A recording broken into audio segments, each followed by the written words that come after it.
So మొత్తానికి 3 MLC స్థానాలకు ఎన్నికలు కంప్లీట్ అయిపోయినాయి. ఎన్నికలు అంటే ఓట్లు కంప్లీట్ అయిపోయినాయి, పోలింగ్ కంప్లీట్ అయిపోయింది. ఎన్నికల లెక్కింపు ప్రక్రియ ఇంకా బాకీ ఉంది. మార్చి 3 తారీఖు రోజు ఓట్ల లెక్కింపు ప్రక్రియ కొనసాగుతుంది. సో 3 ఎమ్మెల్సీ స్థానాల్లో ఎన్నికలు నిర్వహిస్తే చాలామంది, ఒక ఆయన చాణక్య సర్వే అని, ఒక ఆయన ఇంకో సర్వే అని, ఒక ఆయన ఇంకో శాంపిల్ తీసుకున్నామని, ఇట్లా రకరకాలు వేస్తూ ఉన్నారు. సో ఎమ్మెల్సీ ఎన్నికల్లో సర్వేల లెక్కల్లాగానే ఉంటాయా అంటే, నేను 3 సార్లు కంటెస్ట్ చేసినటువంటి అభ్యర్థిగా, అదే ఎమ్మెల్సీగా నా అనుభవాన్ని చెప్తా ఉన్నా. ఎమ్మెల్సీ ఎన్నికల్లో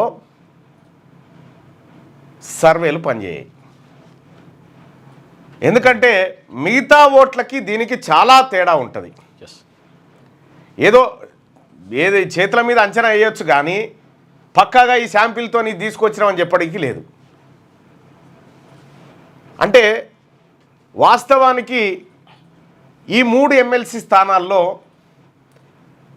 ఏం జరిగింది, ఓటింగు ఎవరికి గెలుపు అవకాశాలు ఉంటాయి, ఎవరు ఎట్లయితే గెలుస్తారు, సో డబ్బు ప్రభావం ఏమైనా చూపిస్తుందా, ఈ అన్ని అంశాలు మనం మొదటగా మాట్లాడుకుందాం. వాస్తవానికి దీనిపైన డబ్బు ఇంపాక్ట్ చాలా తక్కువ ఉంటుంది. అది హడావిడి చేయడానికి, ఓ హైప్ క్రియేట్ చేయడానికి పనికొస్తుంది తప్ప నిజంగా ఓటర్ శరీరాన్ని మెప్పించలేదు మాత్రం డబ్బు. ఎందుకంటే దీని లెక్క వేరే ఉంటుంది. గతంలో నేను పోటీ చేసే కంటే ముందు అసలు ఈ ఎమ్మెల్సీ అంటే ఏందో తెలియదు, 4 కూర్చొని మాట్లాడుకొని అక్కడ ఓట్లు వేసుకొని వెళ్ళిపోయేటోళ్ళు. కానీ ఎప్పుడైతే మనం పట్టభద్రుల ఎమ్మెల్సీ స్థానానికి దిగి మొత్తం విస్తృతంగా ప్రచారం చేసినామో ఆ రోజు నుంచి దీనికి ప్రాధాన్యత సంతరించుకుంది. ప్రజల్లో కూడా అవగాహన పెరగాలి. వాస్తవానికి పట్టభద్రులు నిన్న దాదాపు 2,25,000 దాకా నిన్న ఓటింగ్లో పాల్గొన్నట్టుగా తెలుస్తూ ఉంది అక్కడ వైపు. ఇక ఇటు టీచర్ ఎమ్మెల్సీ ఎన్నికల్లో ఇటు 24,000 అటు 24,000 మంది ఓటింగ్లో పాల్గొన్నట్టుగా తెలుస్తూ ఉంది. ఈ 3 స్థానాల్లో ఫస్ట్ లైవ్ చూస్తున్న మిత్రులారా, మీరు ఒక పోల్లో పాల్గొనాలి. మీరంతా ఒక పోల్లో పాల్గొని, అంటే ఇగో నీ ముందు రేవంత్ రెడ్డి గారు ఉన్నారు కనుక గెలిచావు, లేకుంటే నువ్వు ఏడ గెలుస్తావయ్యా అని చెప్పి వీరబాబు గారు అంటా ఉన్నారు. కరెక్టే, ఇది నిజమే. ఇప్పుడు కాంగ్రెస్ పార్టీ ఈ కరీంనగర్ది కూడా రేవంత్ రెడ్డి గారితో గెలుస్తుందా? ఇప్పుడు 3 గెలుస్తాయి. సరే, అవన్నీ ఎందుకులే కానీ రైట్. సోదరులారా, ఇక్కడ మనం గమనించాల్సింది, మీరు ఒక్కొక్క నిమిషం ఒక్కొక్క పోలింగ్, అంతే. ఒక్కొక్క నిమిషం ఒక్కొక్క పోలింగ్. కరీంనగర్, ఆదిలాబాద్, నిజామాబాద్, మెదక్ స్థానంలో అయితే మీరేదో ఉట్టిగానే ఓటింగ్లో పాల్గొనకుండా కనీసం ఒక్కరినన్ను అడుగురి. ఓటేసిన వాళ్ళు అడిగిరు ఒకరిని. పెడతావా? Community poll పెడదాంలే.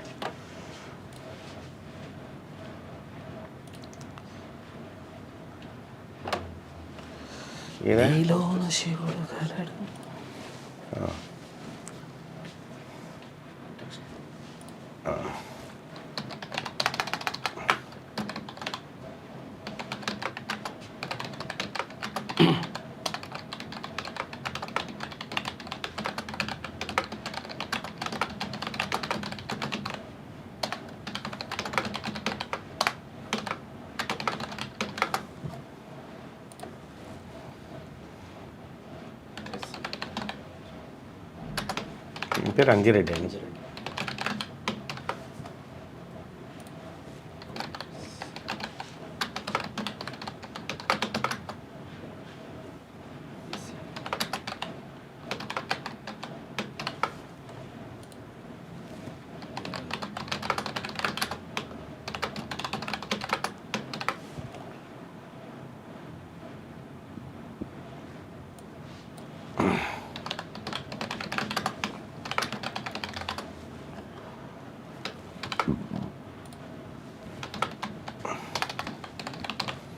రైట్.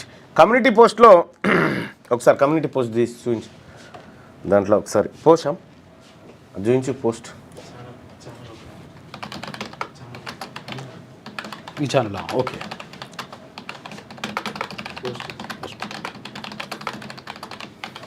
ఈ కమ్యూనిటీ పోస్ట్ లో పాల్గొనండి. కరీంనగర్, మెదక్, నిజామాబాద్, ఆదిలాబాద్ పట్టభద్రుల స్థానంలో ఎవరు గెలిచే ఛాన్స్ ఉంది? అంజిరెడ్డి బీజేపీ, ప్రసన్న హరికృష్ణ బీఎస్పీ, నరేందర్ రెడ్డి కాంగ్రెస్, ఇతరులు. ఇది కమ్యూనిటీ పోస్ట్ లో మీకు అందుబాటులో ఉంటది. శనార్థి తెలంగాణ పైన మీరు క్లిక్ చేస్తే పోస్ట్ లో మీకు కింద ఇక్కడ పోస్ట్ అని ఉంటాయి. అసలు యాక్చువల్ పోస్ట్ అందుబాటులో ఉంటారు.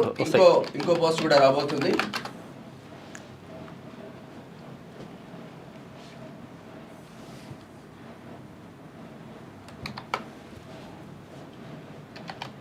అన్న కాంగ్రెస్ కాబట్టి కాంగ్రెస్ కోటేస్తాం, మేమైతే వేరేలాగా వేస్తాం. ఆయన ఓటు వేరే, మా ఓటు వేరే ఈ విషయంలో.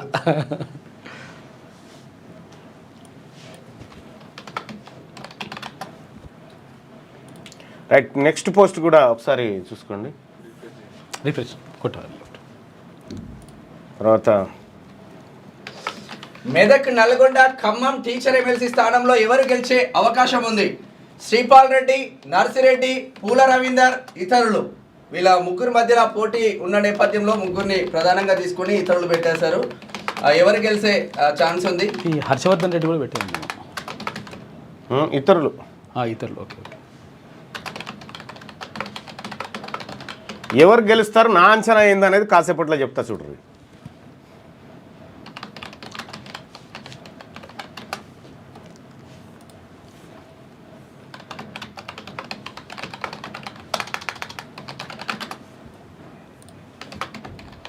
కింద ఉంటుంది, కింద క్లిక్ చేయాలి. ఇది తెలంగాణ ఉంటుంది. 3 కమ్యూనిటీ పోస్టులు ఉన్నాయి. 3 కమ్యూనిటీ పోస్టులలో మీ అభిప్రాయాన్ని తెలియజేయండి ఓటింగ్లో పాల్గొని. Adilabad, Medak, Karimnagar, Nizamabad teacher. Adilabad, Medak, Karimnagar, Nizamabad teacher MLC ఎన్నికల్లో ఎవరు గెలిచే ఛాన్స్ ఉంది? మల్కా కుమరేనా, వంగా మహేందర్ రెడ్డి, ఇతరుల. అంటే ఆప్షన్స్ ఎక్కువ ఉన్నాయి. ఇక దీంట్లో కూడా మెదక్, నల్గొండ, ఖమ్మం టీచర్ ఎమ్మెల్సీ స్థానంలో ఎవరు గెలిచే అవకాశం ఉంది? శ్రీపాల్ రెడ్డి, నర్సిరెడ్డి, పూల రవీంద్ర, ఇతరుల. ఇక అలాగే కరీంనగర్, మెదక్, నిజామాబాద్, ఆదిలాబాద్ పట్టభద్రుల స్థానంలో ఎవరు గెలిచే ఛాన్స్ ఉంది? అంజిరెడ్డి గెలవబోతా ఉన్నాడా? ప్రసన్న హరికృష్ణ, నరేందర్ రెడ్డి కాంగ్రెస్ పార్టీ, ఇతరులు గెలవబోతా ఉన్నారా? మీ ఒపీనియన్ని ఇక్కడ కమ్యూనిటీ పోస్ట్లో ఉంటుంది. ఈ పోస్ట్లో మీ అభిప్రాయాన్ని తెలియజేయండి. ఇక మరి ఎవరు గెలుస్తారు మళ్ళన్న? మీ అభిప్రాయం ఏంది? సో ఇక్కడ నా అంచనాలు, నా అభిప్రాయాలు ఇవి నా వ్యక్తిగతం మాత్రమే. అంటే నేను వేస్తున్నటువంటి ప్రిడిక్షన్ ఎట్లా ఉంటుంది అని అంటే ఇది సర్వే చేసింది కాదు, ఎక్కడ గ్రౌండ్లో దిగింది కాదు, మా వాళ్ళు ఏం చేసింది కాదు. ఇక్కడ కరీంనగర్, మెదక్, నిజామాబాద్,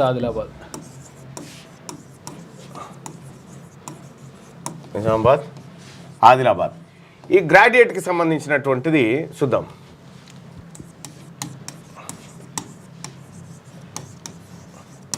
ఈ గ్రాడ్యుయేట్ స్థానానికి సంబంధించినటువంటి చూస్తే ఇక్కడ ప్రధానంగా బీజేపీ, కాంగ్రెస్, ఆ తర్వాత బీఎస్పీ,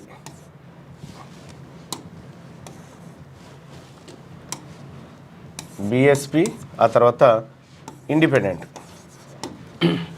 రైట్, ఇక్కడ ఈ ప్రధానంగా మనం ఓటు చూస్తే మొత్తం పోలైనటువంటి ఓట్లన్నీ 2 లక్షల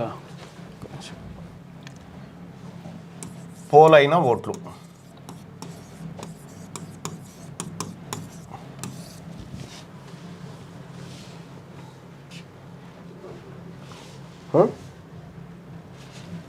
రెండు లక్షల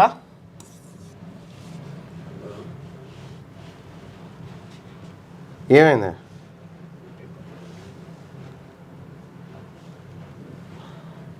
2,50,106 ఓట్లు పోలైనాయి. ఇవి గ్రాడ్యుయేట్ కాన్స్టిట్యున్సీలో పోలైనటువంటి ఓట్లు.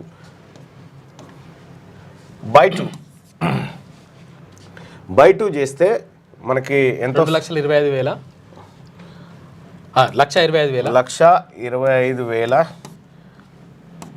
1,25,000 ఓట్లు ఎవరు వస్తే వాళ్ళు గెలుస్తారు. అంతే. 1,25,054 ఓట్లు 3 కానీ ఒకటి ఎక్కువ రావాలి. అంటే +1 రావాలి. ఇందులో ఒకటి ఎందుకు ఎక్కువ వచ్చిందంటే +1, 50% +1 ఓట్. అట్లయితే ఇక్కడ గెలుస్తారు. 1,25,054 ఓట్లు ఎవరికి వస్తే వాళ్ళు గెలుస్తారు. సో ఇక్కడ మనం ప్రధానంగా చర్చించుకోవాల్సింది ఏంది? మరి 1,25,054 ఓట్లు ఎవరికన్నా వచ్చే అవకాశం ఉందా అంటే లేదు. ఎస్, లేదు. ఫస్ట్ ప్రియారిటీ ఓట్లతో ఎవరు గెలిచేటువంటి అవకాశం లేదు. సపోజ్ సెకండ్ ప్రియారిటీ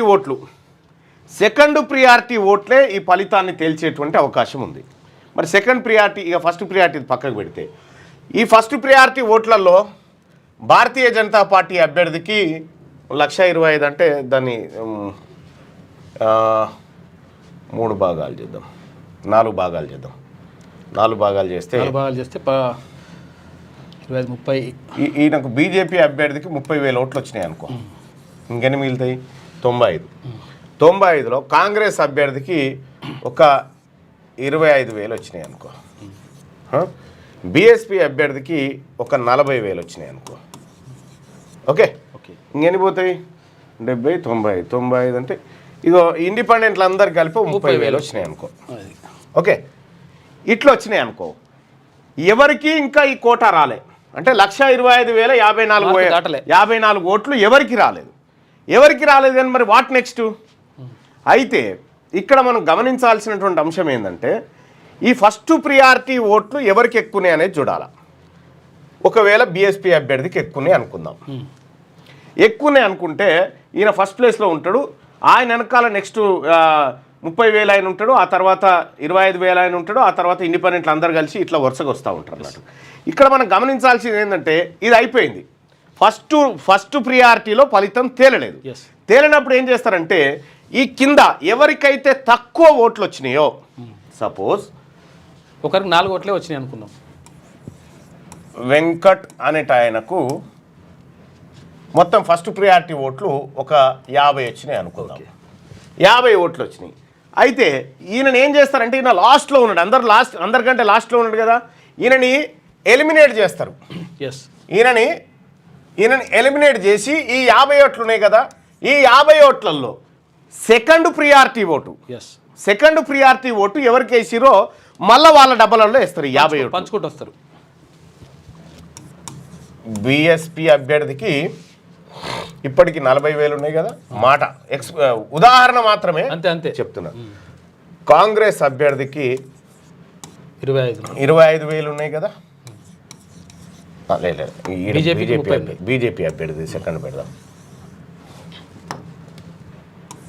బీజేపీ అభ్యర్థికి 30,000 ఉన్నాయి. ఆ తర్వాత కాంగ్రెస్ అభ్యర్థికి 25,000 ఉన్నాయి. ఓకే, ఇక క్లియర్. ఇక ఈ కింద ఉన్న వాళ్ళంతా ఎలిమినేట్ కావాల్సిందే.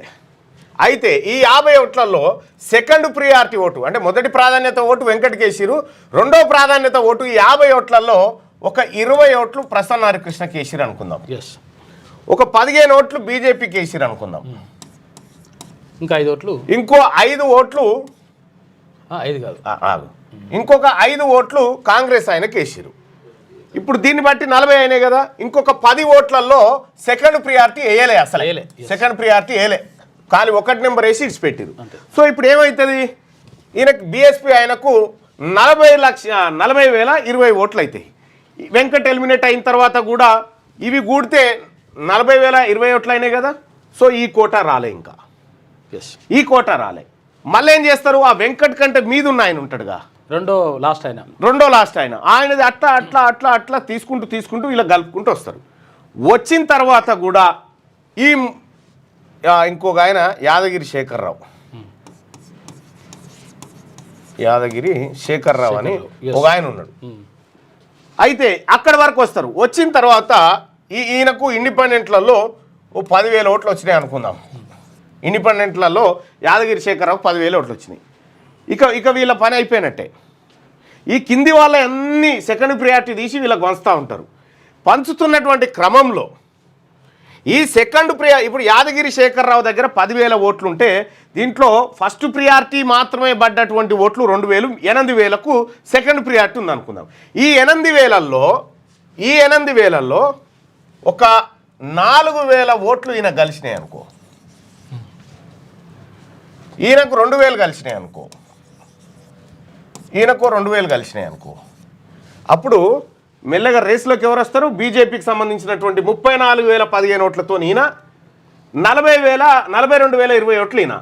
ఆ తర్వాత ఈయన ఎలిమినేట్ అవుతాడు. ఆ తర్వాత అతి తక్కువ ఎవరున్నారు? కాంగ్రెస్ పార్టీ అభ్యర్థి ఉండనుకుందాం. ఈ కాంగ్రెస్ పార్టీ అభ్యర్థికి సంబంధించినటువంటి ఈ ఓట్లు ఉన్నాయి 25,000 ప్లస్ 2,000, 27,000, 27,005 ఓట్లు ఉన్నాయి. 27,005 ఓట్లలో అప్పుడు ఈయనని ఎలిమినేట్ చేసి ఈయన ఓట్లలో ఉన్నటువంటి సెకండ్ ప్రియారిటీ ఈయనకు అంచుతారు. ఈ 25,000 ఓట్లలో బీజేపీకి సంబంధించినటువంటి అభ్యర్థికి ఒక 15,000 ఓట్లు పడ్డాయి అనుకో. 15,000 ఓట్లు బీజేపీ అభ్యర్థికి పడి ఓ 10,000 ఓట్లు ప్రసన్న హరికృష్ణకు పడ్డాయి అనుకో. ఇప్పుడు ఎంత అవుతుంది లెక్క చూస్తే? 25 అయితే 2,000 ఇంకా ఎక్కడ వేయడు, ఫస్ట్ ప్రియారిటీ ఒకటే ఇస్తాడు. అయితే ఏమైంది దీంతో? ఏమైంది బీఎస్పీ అభ్యర్థికి 50,000, 52,020 ఓట్లు అయినాయి. ఈయనకు 52,020 ఓట్లు, 20 ఓట్లు ప్రసన్న హరికృష్ణకి అయినాయి. ఈయనకు 45, 49,015 ఓట్లు ఈయనకైనాయి. రైట్, ఇక్కడ వరకు వచ్చింది అనుకో విజేత ప్రసన్న హరికృష్ణనే. ఎందుకు అనంటే ఈయన ఈ కాంగ్రెస్ పార్టీ లేకపోతే ఇంతకంటే తక్కువ ఉన్నటువంటి వాళ్ళ లెక్క పూర్తయ్యే నాటికి ఈయనని జంపు కావాలి. ఈయనకంటే ఎక్కువ వచ్చినప్పుడు మాత్రమే ఆయన రేసులో ఉంటాడు. సో ఇక్కడ ఏం జరుగుతూ ఉంది? ఇక్కడ ఈ కింద ఉన్నటువంటి కాంగ్రెస్ పార్టీ అభ్యర్థి సెకండ్ ప్రియారిటీ కానీ, లేకపోతే ఇక్కడ మనం కాంగ్రెస్ పార్టీ అభ్యర్థి ఓట్లు బీజేపీకి ఎక్కువ వేసినాం. సో మరి వాస్తవం ఏందనేది మళ్ళీ చెప్తా. అయితే వీళ్ళ లెక్క పెట్టే నాటికి వీళ్ళ కోటా పూర్తి కాదు. అప్పుడు ఏం చేస్తారు? ఈయన ఓట్లు తీసుకొచ్చి ఈయన కలిపి 124,025 ఓట్లని చేస్తారు. 25 అది ఎంత ఉందిగా 54 ఓట్లు. 54 ఓట్లుగా దీన్ని క్యాలిక్యులేట్ చేస్తారు. క్యాలిక్యులేట్ చేసి మరి లేదన్న లెక్క పెట్టాల్సిన అవసరం లేదు. మద్రాస్ హైకోర్టు తీర్పునిచ్చింది. ఎలిమినేషన్ అందరూ అయిపోయిన తర్వాత మిగిలినటువంటి వాళ్ళే విజేత అనేది మద్రాస్ హైకోర్టు చెప్పినటువంటి జడ్జిమెంట్ ఇటీవల కాలంలో. సో జరిగినటువంటి కర్ణాటక హైకోర్టు జరిగినటువంటి ప్రక్రియ గిది ఎన్నికల ప్రక్రియ. అయితే ఇప్పుడు ఎవరు గెలిచే ఛాన్స్ ఉంది? ఒకటి, ప్రసన్న హరికృష్ణకు ఉన్నటువంటి అడ్వాంటేజ్ ఏంటంటే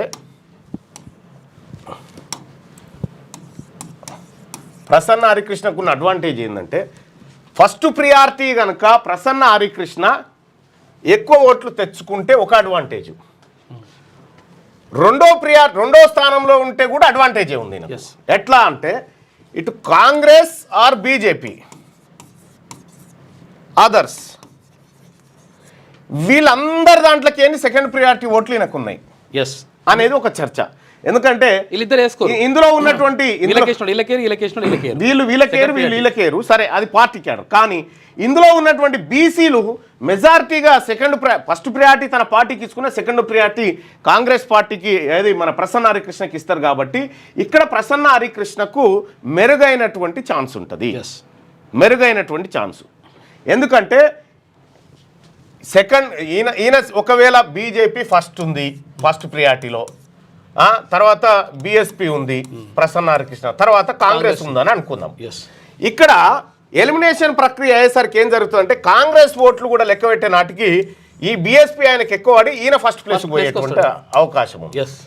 ఒకవేళ అది జరిగితే, ఒకవేళ కాంగ్రెస్ ఓట్లు లెక్క పెట్టినా ప్రసన్న హరికృష్ణ రెండో స్థానంలోనే ఉండంటే ప్రసన్న హరికృష్ణ ఓడిపోతాడు. సో ఈ క్యాలిక్యులేషన్స్ ఉంటాయి అన్నట్టు. ఇక ఇది ఇట్లా ఉంటే ఈ కరీంనగర్, మెదక్, ఆదిలాబాద్ దీనికి సంబంధించి వీళ్ళు గెలుస్తారు అని చెప్పడానికి లేదు. ఈ ముగ్గురిట్లలో ఎవరైనా గెలవచ్చు. ఇది అంచనా వేసి పక్కా ఈయన గెలుస్తాడని చెప్పడానికి లేదు. సర్వేలు ఏమన్నా ఇగో మేము ఇన్ని చేసినామంటే అంతా ఉట్టిదే, బోగస్, నమ్మకండి. జరిగే ప్రక్రియ ఇట్లుంటుంది. టాప్ 3లో ఉన్నటువంటి వ్యక్తులు దగ్గరగా ఉంటే దగ్గరగా ఉంటే ఫలితాలు మారే ఛాన్స్ ఉంటుంది. సో వీళ్ళ మధ్యలో గ్యాప్, ఫస్ట్ అభ్యర్థికి వీళ్ళకి మధ్యలో చాలా గ్యాప్ ఉందంటే ఈయన గెలుస్తాడు ఇక అంతే. ఒకవేళ బీజేపీ అభ్యర్థి రెండో స్థానంలో ఉండి సెకండ్ ప్రియారిటీ ఓట్లు కనుక ఎక్కువ తీసుకురాగలిగితే ఈయన గెలుస్తాడు. ఇక మూడో అభ్యర్థి కాంగ్రెస్ పార్టీ అభ్యర్థి గెలవాలంటే కొద్దిగా ఏది వీళ్ళిద్దరు దాంట్లోకేని సెకండ్ ప్రియారిటీ ఓట్లు ఆయనకు ఉండాలి, కానీ అట్లా ఉన్నట్టుగా కనిపిస్తలేదు సినారియో. రైట్, ఇది వరంగల్, నల్గొండ, అది మన కరీంనగర్, ఆదిలాబాద్, మెదక్, నిజామాబాదు పట్టభద్రుల స్థానానికి సంబంధించినటువంటి అంచనా ఇది. ఇక ఇదే స్థానానికి సంబంధించి టీచర్ ఎమ్మెల్సీ మెదక్, కరీంనగర్, ఆదిలాబాద్, నిజామాబాద్,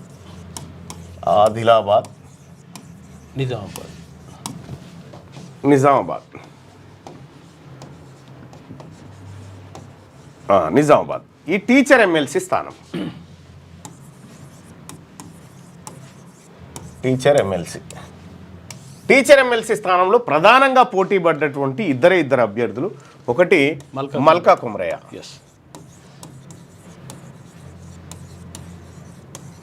రెండోది వంగా మహేందర్ రెడ్డి.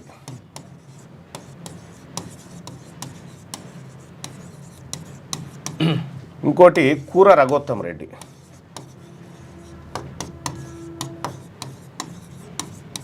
వీళ్ళు ప్రధానంగా పోటీ పడ్డటువంటి అభ్యర్థులు.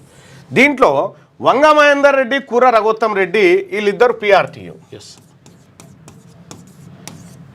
ఈ పిఆర్టీయుకు సంబంధించినటువంటి ఓట్లు వీళ్ళ మధ్యలో చీలికకు గురైనాయి. ఈ చీలికకు గురవడంతో పాటు ఈ పిఆర్టీలో ఉన్నటువంటి బీసీలంతా బేషరతుగా మల్కా కుమరయ్యకు మద్దతు చేశారు. కనీసం సెకండ్ ప్రియారిటీ అని ఇస్తారు, ఆటోమేటిక్ మద్దతు చేశారు. సో దీంట్లోకైనా సెకండ్ ప్రియారిటీ మల్కా కుమరయ్యకు వచ్చే అవకాశమే ఎక్కువ ఉంది. సో దాంతో మల్కా కుమరయ్య గెలుపు అనేది అక్కడ సునాయాసంగానే ఉండొచ్చు, పెద్దగా ఏం రిస్క్ ఏమి ఉండకపోవచ్చు. ఇది మెదకు, కరీంనగర్, ఆదిలాబాద్, నిజామాబాద్కు సంబంధించినటువంటి ప్రిడిక్షన్ అంతే. Teacher MLC right. ఇక వరంగల్, నల్గొండ, ఖమ్మం.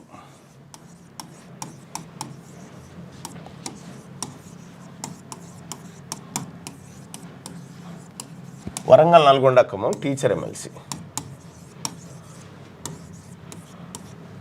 ఇది చాలా ఆసక్తికరమైనటువంటి ఎమ్మెల్సీ ఎన్నిక. కరెక్టే. చాలా మంది ఇస్తున్నటువంటి లెక్కలు, వాళ్ళ ప్రిడిక్షన్స్ అవన్నీ చూస్తూ ఉన్నా.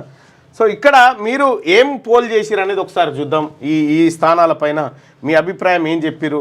ఆదిలాబాద్, మెదక్, కరీంనగర్, నిజామాబాద్ టీచర్ ఎమ్మెల్సీ ఎన్నికల్లో ఎవరు గెలిచే ఛాన్స్ ఉంది అనేది ఒకసారి చూసుకుంటే మల్కా కుమరయ్య గెలిచే ఛాన్స్ ఉందని చెప్పి 77% మంది అభిప్రాయపడతా ఉంటే, ఇక మెదక్, నల్గొండ, ఖమ్మం టీచర్ ఎమ్మెల్సీ స్థానంలో ఎవరు గెలిచే ఛాన్స్ ఉంది, దీన్ని మనం ప్రిడిక్షన్ వేసినాక చెప్దాం. అయితే ఇక్కడ కరీంనగర్, మెదక్, నిజామాబాద్, ఆదిలాబాద్ పట్టభద్రుల స్థానంలో ఎవరు గెలిచే ఛాన్స్ ఉంది అని అంటే ప్రసన్న హరికృష్ణ ప్లస్ అంజిరెడ్డి మధ్యలో ఉండేటువంటి అవకాశం ఉంది. సో ఒకసారి చూస్తే ప్రసన్న హరికృష్ణకి 66% మంది ఓటింగ్లో పాల్గొన్నారు. ఇక అంజిరెడ్డికి 15% మంది పాల్గొన్నారు. అయితే సెకండ్ ప్రియారిటీ ఓటు అనేది ఈ మూడిట్లలో ఖచ్చితంగా కౌంట్ చేయాల్సినటువంటి పరిస్థితి. ఒక teacher MLC Adilabad, Nizamabad teacher ఎమ్మెల్సీకి అవసరం పడకపోవచ్చు. ఫస్ట్ ప్రియారిటీలోనే మల్కా కుమరయ్య గెలిచేటువంటి ఛాన్స్ ఉంటుంది. సో ఇక్కడ మాత్రం ప్రసన్న హరికృష్ణ, ఆ తర్వాత బీజేపీ మధ్యలో వారు ఉంటుంది. అయితే ప్రసన్న హరికృష్ణ కనుక మొదటి ప్రాధాన్యత ఓట్లను ఎక్కువ తీసుకోగలిగితే సెకండ్ ప్రియారిటీ ఓట్లు దీంట్లోకైనా వస్తాయా చూడాల్సినటువంటి అవసరం. ఇవన్నీ కాకుండా అంజిరెడ్డి కనుక సీరియస్గా వర్కౌట్ చేసినట్టే వీళ్ళిద్దరు ఓడిపోయేటువంటి అవకాశం ఉంటుంది. ఇంకా ఇది చూద్దాం. మెదక్, నల్గొండ, ఖమ్మం టీచర్ ఎమ్మెల్సీ స్థానంలో ఎవరు గెలిచే ఛాన్స్ ఉంది ఒకసారి ఈ లెక్కలు చూసుకుందాం. ఇక్కడ పోటీ చేసినటువంటి అభ్యర్థులు మెదక్ శ్రీపాల్ రెడ్డి, ఏడా అరే మెదక్, నల్గొండ అనబడ్డదా? దీన్ని ఎడిట్ చేయాలి. చూడు, ఇది మెదక్ కాదు, సారీ వరంగల్. శ్రీపాల్ రెడ్డి, ఇంకో ఆయన పేరు ఏంది? సర్వోత్తం రెడ్డి, పూల రవీందర్, ఆ తర్వాత నర్సిరెడ్డి,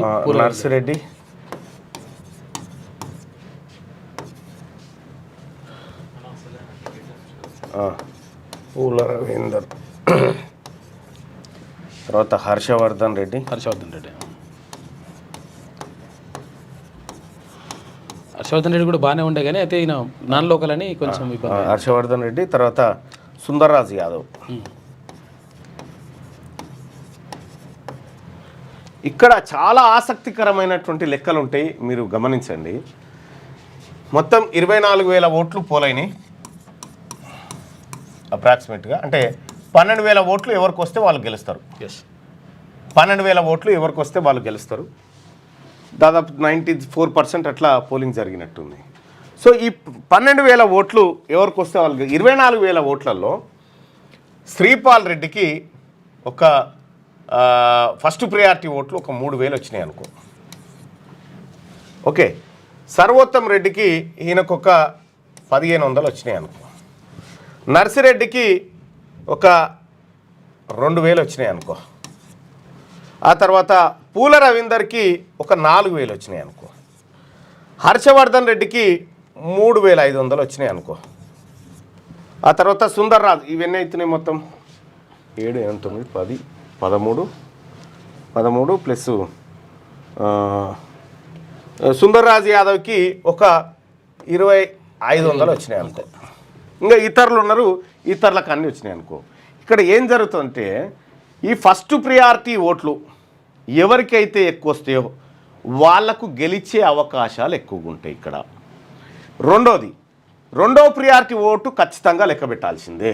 అయితే శ్రీపాల్ రెడ్డి, సర్వోత్తమ్ రెడ్డి, పూల రవీందరు, ఆ తర్వాత ఈ హర్షవర్ధన్ రెడ్డి, వీళ్ళందరూ కూడా పిఆర్టీయూకి సంబంధించినటువంటి వాళ్ళు. పిఆర్టీయూ ఇక్కడ మెజారిటీ సంఘం అయినప్పటికీ కూడా పిఆర్టీయూలో ఉన్నటువంటి 4 వ్యక్తులు పోటీ చేయడం వల్ల, అంటే పిఆర్టీయూ బ్యాక్గ్రౌండ్ ఉన్నటువంటి 4 వీళ్ళు పోటీ చేయడం వల్ల మెజారిటీ పిఆర్టీయూ చీలిపోతా ఉంది. సో ఇక్కడ నర్సిరెడ్డి గారు యూటీఎఫ్ నుంచి పోటీ చేస్తూ ఉన్నారు. యూటీఎఫ్ నుంచి నర్సిరెడ్డి గారు పోటీ చేసినప్పటికీ వాళ్ళకి గెలిచేంత బలం లేదు. పోయినసారి ఎట్లా గెలిచిండు ఆ నర్సిరెడ్డి అంటే ఇక్కడ శ్రీపాల్ రెడ్డి, సర్వోత్తమ్ రెడ్డి, ఆ తర్వాత హర్షవర్ధన్, ఈ రెడ్లందరూ కలిసి అప్పుడు టీచర్ బీసీ ఎమ్మెల్సీగా ఉన్నటువంటి టీచర్ ఎమ్మెల్సీ పూల రవీందర్ని ఓడగొట్టడానికి రెడ్లంతా అప్పుడు ఒకటైరు. కాబట్టి ఆయన గెలుపు సాధ్యమైంది. ఈసారి అంత ఈజీగా ఆయన గెలుపు ఉండకపోవచ్చు. సో కాబట్టి ఇక్కడ మెజారిటీగా ఈ సర్వోత్తమ్ రెడ్డి, ఆ తర్వాత శ్రీపాల్ రెడ్డి, ఆ తర్వాత పూల రవీందర్ మధ్యలో ఫైట్ ఉండేటువంటి అవకాశం ఉంది. నర్సిరెడ్డి గారిది, సో ఆయన నర్సిరెడ్డి గారి గురించి చెప్పడానికి మంచి లేదు, చేసిన చెడు లేదు. సో ఆయన అట్రా న్యూట్రల్గా ఉన్నాడు. అయితే వీళ్ళ మధ్యలో పోటీ ఉండేటువంటి అవకాశం కనిపిస్తూ ఉంది. శ్రీపాల్ రెడ్డి, సర్వోత్తమ్ రెడ్డి, పూల రవీందర్ మధ్య ఈ ముగ్గురిట్ల మధ్యలోనే పోటీ ఉండేటువంటి అవకాశం అయితే కనిపిస్తూ ఉంది. అయితే హర్షవర్ధన్ రెడ్డి నాన్ లోకల్ ఒకటైతే సుందర్ రాజు యాదవ్ ఓట్లు అత్యంత కీలకం. సుందర్ రాజు యాదవ్కు హర్షవర్ధన్ రెడ్డికి పడ్డటువంటి ఓట్లు అత్యంత కీలకమైనటువంటి ఓట్లు. ఎందుకంటే సుందర్ రాజు యాదవ్ బీసీ సామాజిక వర్గం నుంచి బలంగా పోటీ చేసినటువంటి నేత. ఇందులో నుంచి సెకండ్ ప్రియారిటీ కనుక పూల రవీందర్కు ఎక్కువగా యాడ్ అయితే పూల రవీందర్ గెలిచేటువంటి ఛాన్స్ ఉంటుంది. ఇక్కడ హర్షవర్ధన్ రెడ్డి ఓట్లు, హర్షవర్ధన్ రెడ్డి కాంగ్రెస్లో ఉన్నాడు, పూల రవీందర్ కూడా కాంగ్రెస్ పార్టీతో కలిసి ఉన్నాడు. కాబట్టి హర్షవర్ధన్ రెడ్డి ఓట్లు కనుక మళ్ళీ పూల రవీందర్కి యాడ్ అయితే పూల రవీందర్ గెలిచే ఛాన్స్ ఉంటుంది. ఎట్లా కాకుండా వీళ్ళు అంత బదురుకొని కనుక చేస్తే వేరే వాళ్ళు గెలిచి ఏది సర్వోత్తమ్ రెడ్డి గెలిచే ఛాన్స్, లేదంటే శ్రీపాల్ రెడ్డి గెలిచే ఛాన్స్ ఉంటుంది. సో కాబట్టి ఈ 3 నాకున్నటువంటి అంచనా ప్రకారం అయితే ఈ 3 బీసీలు గెలిచే ఛాన్స్ 90% ఉంది. ఈ 3 స్థానాలు బీసీలు గెలిచేటువంటి ఛాన్సు కనిపిస్తూ ఉంది. 100% 90% కనిపిస్తూ ఉంది. పూల రవీందర్ గెలిచే ఛాన్స్ ఉందని చెప్పి 71% మంది అభిప్రాయపడతా ఉంటే, ఇక్కడ మల్కా కొమరయ్య గెలవడం గ్యారంటీ అని 77% మంది అభిప్రాయపడతా ఉన్నారు. ఇక కరీంనగర్ గ్రాడ్యుయేట్ ఎమ్మెల్సీకి సంబంధించి ప్రసన్న హరికృష్ణ గెలిచే ఛాన్స్ ఉందని చెప్పి 66% మంది అభిప్రాయపడతా ఉన్నారు. ఇది ఓవరాల్గా నిన్న జరిగినటువంటి ఎన్నికలకు సంబంధించి. దానికి చాణక్య, సి ఓటరు, ఆ తర్వాత CNN ఇవన్నీ వస్తాయి. నేను చెప్పినటువంటి ప్రిడిక్షన్ ఏదైతే ఉందో, ఇప్పుడు నేను చెప్పింది పక్కా ఈయన గెలిచేటువంటి ఛాన్స్ అని చెప్పడానికి కూడా లేదు ఈ ఎన్నికల్లో. అట్లా వాడు చెప్పిండంటే వాడు వట్టిదే అన్నట్టుగా, పక్కా ఈయననే గెలుస్తాడని చెప్పడానికి. ఐదర్ వాళ్ళ మధ్యలో ఉండేటువంటి ఫైటు ఏ పరిణామాల ద్వారా వాస్తవానికి చాలామంది అనుకుంటారు, ఇప్పుడు వీళ్ళు పోటీ చేస్తున్నటువంటి అభ్యర్థులు ఉన్నారు కదా, ఈయనకు పడ్డ ఇవన్నీ ఉత్తాయే. వీళ్ళకంటే కిందున్నోని ఓట్లు ఎవరికి పడ్డాయి అనేది లెక్క అవుతుంది. వీళ్ళకంటే కింద ఉన్నటువంటి వాళ్ళు ఎవరికి బూస్టింగ్ ఇచ్చినారనేది తేలితే అప్పుడు లెక్కలు బయటకు వస్తాయి. సో కాబట్టి ఏది ఈ ఎమ్మెల్సీ ఫలితం రావడానికి మధ్యాహ్నం పడుతుంది. ఏది 3 తారీఖు మధ్యాహ్నం వరకల్లా ఈ ఫలితం వస్తుంది. సేమ్ 3 తారీఖు 12 గంటల వరకల్లా కరీంనగర్ టీచర్ ఎమ్మెల్సీ స్థానం ఫలితం వస్తుంది. 3 రోజుల తర్వాత అంటే మార్చి 6 తారీఖు నాడు మార్చి 5 తారీఖు అర్ధరాత్రి అంతే. మార్చి 5 తారీఖు అర్ధరాత్రి రోజు కరీంనగర్ పట్టభద్రుల ఎమ్మెల్సీ ఎన్నికల ఫలితం వస్తుంది. అప్పటిదాకా స్టేట్యూన్. పట్టభద్రులది కొంత ఎక్కువ అవకాశం అయితే అదే మన ప్రసన్న హరికృష్ణకు అంటే మనం చెప్పడానికి లేదన్నా, ఏదైనా జరగవచ్చు ఇక్కడ. అందుకే ఈ ప్రిఫరెన్షియల్ ఓటింగ్ అనేది చాలా తేడా ఉంటుంది అన్నట్టు. డైరెక్ట్ ఒక ఓటరు అందరు అభ్యర్థులకు ఓటేయచ్చు. అవును, అందరు అభ్యర్థులకు అంతమందికి. ఇప్పుడు 53 మంది పోటీ చేశారు. ఒక ఆయన 53 రాసుకుంటూ వస్తాడు. అవును. ఆ ఓటును 53 సార్లు లెక్క పెట్టాలి. అవును, ఆ ఓటును 53 సార్లు లెక్క పెట్టుకుంటూ రావాలి. ఆ ఓటును అది కౌంటింగ్ జరిగిన ప్రతిసారి ఆ ఓటు తిరుగుతూ ఉంటుంది. అయితే ఎవరైతే 1 నెంబర్ వేసి వదిలేసిరో వాళ్ళది ఒకటేసారి కౌంట్ అవుతుంది, రెండోసారి కౌంట్ కాదు. సో అట్లా రకరకాల ఇష్యూస్ ఉంటాయి దాంట్లో. ఇది నా అంచనా ప్రకారం అయితే బీసీ ఫ్యాక్టర్ పనిచేసిందని అనుకుంటా ఉన్నా. దాని ద్వారా మంచి ఫలితమే రావచ్చు అనేది ఒక ఆలోచన. సో ఇక్కడ రెడ్డి సామాజిక వర్గానికి సంబంధించినటువంటి ఓట్లు 3-4 రెడ్ల మధ్య చీలికొచ్చినాయి. దాంట్లో కూడా వాళ్ళు ఏం చేసుకున్నారంటే మీరు చూడండి, వాళ్ళు సెకండ్ ప్రిఫరెన్స్ వాళ్ళు మళ్ళీ రెడ్లకు వేసుకున్నారు ఆ రెడ్డి అభ్యర్థులు. సో అది జరిగినటువంటి కార్యక్రమం. లేటెస్ట్ న్యూస్ తెలుగు మరియు ఇంగ్లీష్ అప్డేట్స్ కోసం ఇప్పుడే క్యూన్యూస్ అఫీషియల్ యాప్ని ప్లే స్టోర్ నుండి డౌన్లోడ్ చేసుకోండి. సరికొత్త సమాచారాల కోసం క్యూన్యూస్ వెబ్సైట్ని ఫాలో అవ్వండి. ఛానల్లో ప్రాంతీయ, జాతీయ, అంతర్జాతీయ వార్తలు వీక్షించండి. లైక్ చేయండి.